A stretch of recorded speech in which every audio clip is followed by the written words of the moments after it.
Good evening, everybody. This is Riley. Hi, my name is Lewis. Hi, my name is Caitlin. My name is Matthew.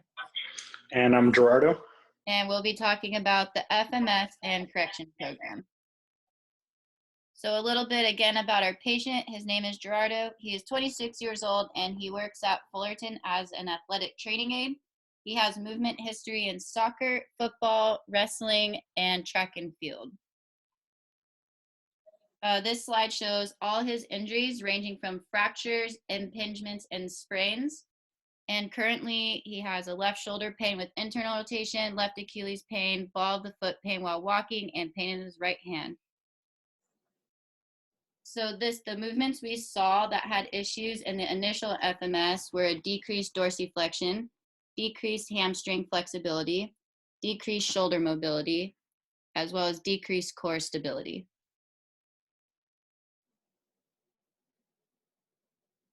So for the first part of the FS that we had Gerardo do is going to be the deep squat. We chose to use a board to get his heels raised just a little bit because he was a little bit unstable while doing the squatting without it. So here you can just see the two side-by-sides, on the left side being before his program and on the right side being after the program that we put him through.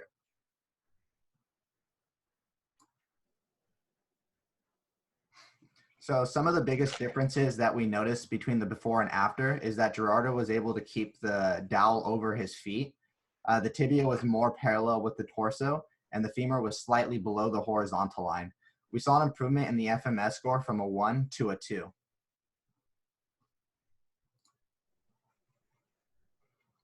The second FMS test that we ran for Gerardo was the left inline lunge. We chose not to add the right inline lunge just because there were no differences noted between the first and the second FMS. But here, again, on the left side, we can see the before the exercise program, and on the right side, we see after the exercise program.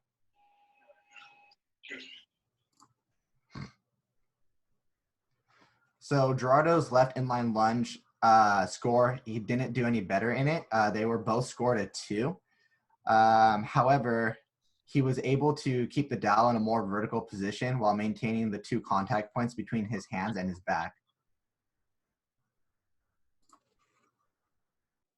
Okay, so next we have the hurdle step pre and post exercise program.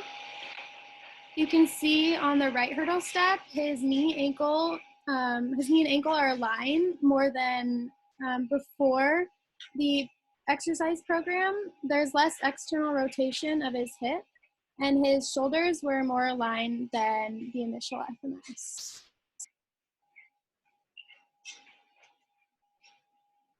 For the left foot, we saw less external rotation of his hip, but there was still slight inversion of his left foot while trying to clear the band.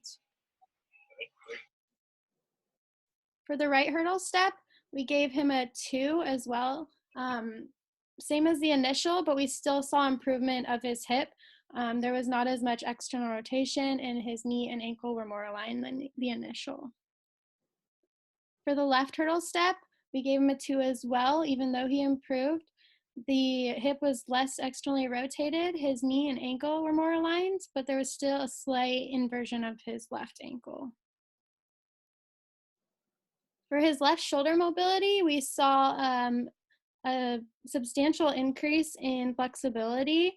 In the initial FMS, he was within 1.5 hands length, which is why we gave him a 2. But on the recent FMS, we gave him a 3 because he was within 1 hand's length.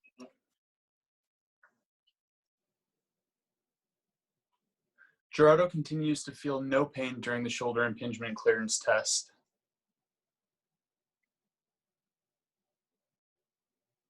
Gerardo did show significant improvement during the active straight leg raise with his right leg. Before the exercise program, he could get his toes up to the marker, but after the exercise program, he was able to clear the marker with his toes, and he ended with the marker about midsole. Gerardo managed to stay consistent with his left leg as both of his FMS scores for the first movement were the same. However, he did feel tightness in his quads during the post-exercise program movement. Overall, there was a significant improvement in flexibility and active range of motion with his right leg. Gerardo is not yet able to achieve a score of 3 on either leg, but we believe with further training, a higher score can be achieved. So short and simple, Gerardo felt no pain when performing the spinal extension clearance test, as well as feeling no pain when performing the lumbar spine flexion clearance test. The following exercises we felt helped with the improvements we saw in the post-FMS test. This video shows the workouts we felt helped with improving my dorsiflexion. For the first session, we did kneeling dorsiflexion rocking. We progressed this exercise to weight shifting static squat for sessions 2 and 3, and finally progressed to squat to half stand in session 4. We did gastroc and soleus stretches individually for sessions 1 through 3 and progressed to the gastroc soleus stretch in session 4. We used a resistance band to do dorsiflexion for sessions 5 through 8 and isometric dorsiflexion and plantar flexion holds in sessions 5 through 8 as well.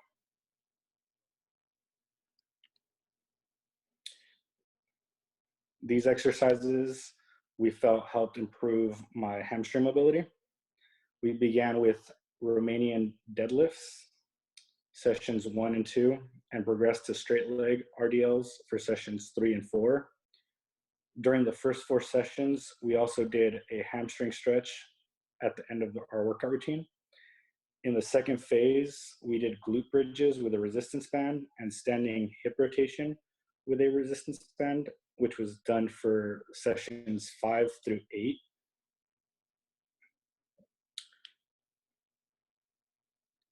As you can see here, this is where we transition to the straight leg RDLs and some more hamstring stretching.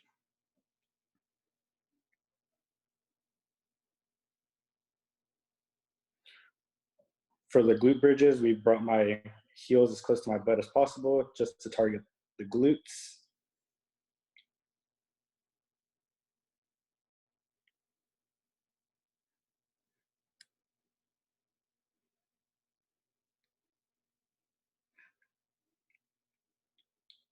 These exercises we felt helped with my shoulder mobility.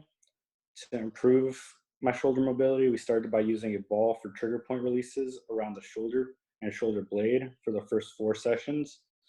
We originally started out with a PVC pipe, but I was not able to do it properly, so we regressed the workout to resistance band around the worlds for the first 3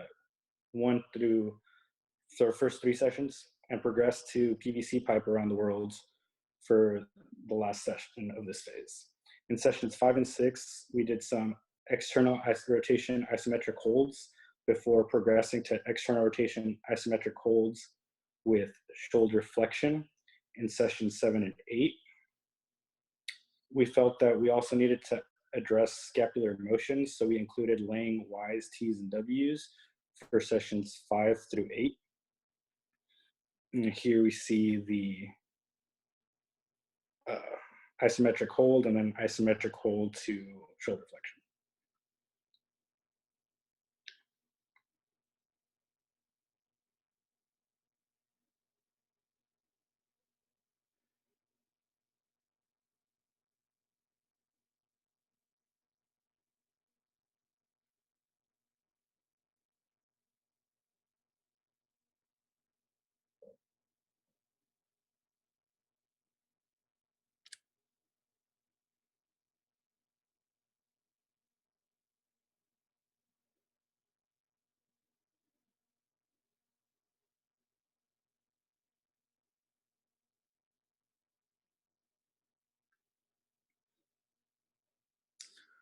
Finally, in the final phase of our exercise program, we focused on full body mobility. We did Turkish get-ups for the remaining 4 sessions. We had originally started out with bare position crawls for session 9, but we felt it was impractical in a confined space, so we regressed the exercise to bare position shoulder taps.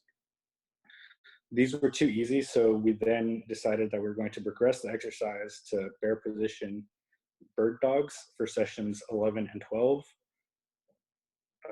In session 10 is when we did the shoulder taps. In this phase, we also did single leg RDLs with a contralateral aid for sessions 9 and 10, and progressed to single leg RDLs with an ipsilateral aid in session 11. And finally, we finished off this program with single leg RDLs with arms out in session 12.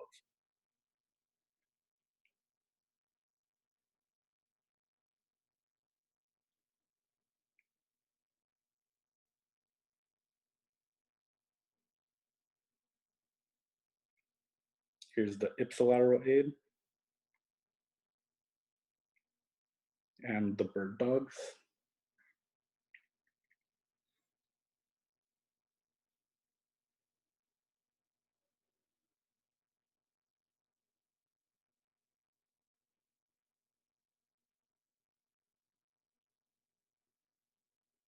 RDL with the arms out.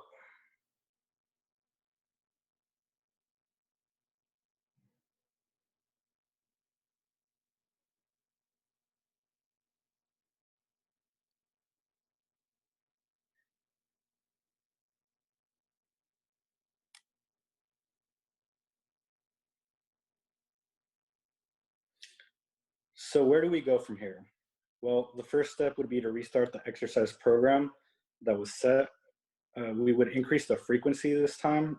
So we would transition from 2 sessions per week to 3 sessions per week. And the number of weeks per phase would be based on how I'm progressing. This way we aren't in a rush and I'm working at a more comfortable pace. This also allows us to focus more on correcting the movement patterns before switching phases.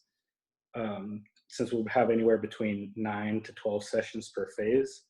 The other thing we can improve on is adding more rotary stability exercises. Since we saw no improvements during the FMS testing, we can also look at T-spine mobility and hip mobility to see if there's anything we can address that would help with the rotary stability. So and then after that, we would just retest and see where we would go from there. Thank you for listening to our presentation, and that's the end of it. Thank you, Dr. Lin. Thank you. Thank you. Graduation, here we come. You had to add that part, didn't you? I had to.